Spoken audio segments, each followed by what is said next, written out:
মায়েদের জীবন আনন্দময় করে তুলতে নিউ ইয়র্কের অ্যাস্টোরিয়ায় নতুন করে যাত্রা শুরু করেছে মা ফাউন্ডেশন। বুধবার বিকেলে আন্তর্জাতিক স্ট্রেস অ্যাওয়ারনেস ডে উপলক্ষে অ্যাস্টোরিয়া সোশ্যাল ডে কেয়ার সেন্টারে আয়োজিত মা ফাউন্ডেশনের উদ্বোধনী অনুষ্ঠানে অনেক মায়েরা উপস্থিত ছিলেন। মানুষ প্রতিনিয়তই নানা ধরনের সংকট আর চাপের মধ্য দিয়ে জীবনকে সামনের দিকে এগিয়ে নিয়ে যায়, মূলত সুন্দর ও আনন্দময় জীবনের প্রত্যাশায়। কারো কারো জীবনে এই চাপ ভয়াবহ আকার ধারণ করে। তাই তো চাপমুক্ত জীবনের জন্য বিশ্বব্যাপী পালিত হচ্ছে স্ট্রেস অ্যাওয়ারনেস ডে।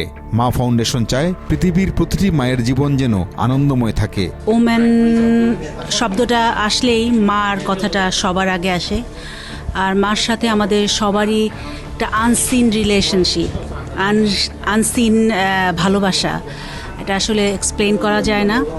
আপনারা সবাই মা ফাউন্ডেশনের জন্য দোয়া করবেন।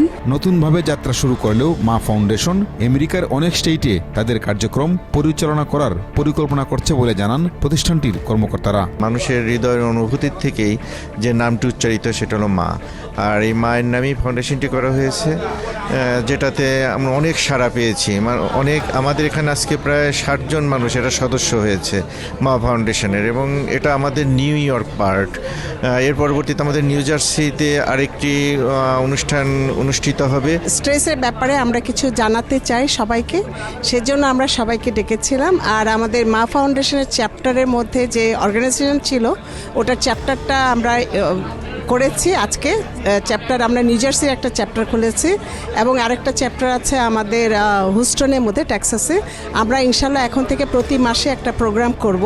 মা ফাউন্ডেশন ইতিমধ্যে নিউ ইয়র্ক, নিউ জার্সি ও টেক্সাসে কার্যক্রম শুরু করেছে। অনেক মানুষের সাড়া পাওয়ায় প্রতিষ্ঠানটি আরও নানা ধরনের কল্যাণমূলক কার্যক্রম পরিচালনা করবে বলে জানান তারা। We invite for the women and their different issues. We try to help them in New York City as well as New Jersey and Texas. We helping for the education also and certification for the people who are interested to work, and anyone who need any kind of assistance, social services, mental health. মা ফাউন্ডেশনের উদ্বোধনী অনুষ্ঠানে যোগ দেয়া আমন্ত্রিত অতিথিরা জানান, এ ধরনের সংগঠন প্রবীণদের জন্য আনন্দময় সময় কাটানোর জন্য খুবই গুরুত্বপূর্ণ ভূমিকা রাখতে পারে। Pinaki Talukdar, TVN 24, new York. New York থেকে সম্প্রচারিত TVN 24 টেলিভিশন বিশ্বজুড়ে বাঙালির কণ্ঠস্বর।